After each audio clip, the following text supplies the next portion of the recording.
What's up, YouTube? So, the Miami Dolphins have signed undrafted free agent offensive lineman Andrew Meyer. He's a center from UTEP, 6'3", 302 pounds. It is obviously a position of need. I don't know if this guy makes the team or not, though. Like I said, he is on the smaller side, 6'3", 302. Arms aren't super long either, and he's also not that athletic. His strength is average, maybe above average. Not much knee bend to him at all. Because the one benefit to being a shorter offensive lineman is that you have natural leverage, but that's kind of erased when you're standing straight up. And also, in combination of the knee bend, of the lack of knee bend and the lack of length, you're basically seeing him having to overcompensate for those things by lunging and leaning toward his opponent, and that's not a great thing. When you're 300 pounds, if,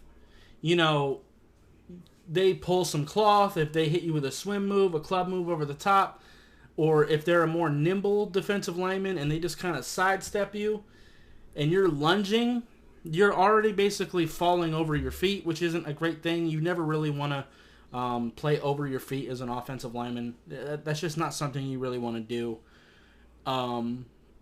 Base also gets a little bit narrow, but again, that comes from the lack of knee bend.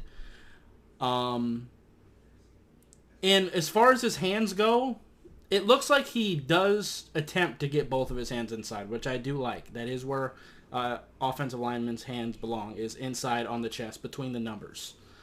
That's where you're powerful. That's where you have the most control. Now, unfortunately, because he lacks length, he does sometimes have a hard time getting them there because most of the time he's up against someone with longer arms.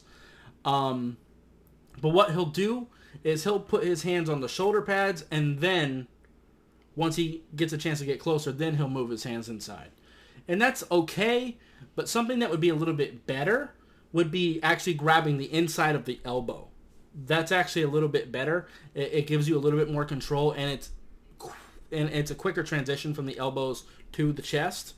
It's just a little bit closer than the shoulder pads, and there's a little less they can do, because if you're holding their elbows, then they're not able to do swim moves and stuff because you've got control of their arms, if that makes sense. So that would be something that I think could improve his game. Like I said, he's not super powerful. He's not super athletic. He's pretty average in both of those departments. Also, when it comes to second level blocking, sometimes his effort is a little bit off. Sometimes his ability to finish just isn't quite there. He'll just kind of get to the second level and just kind of push somebody rather than really block them. So I want to see him improve that as well. But yeah. Anyway, that's going to be it for this video. If you liked it, I would appreciate you hitting that like button. If you have any questions or comments in the comments down below, subscribe if you haven't already, and I'll see you next time. Bye, guys.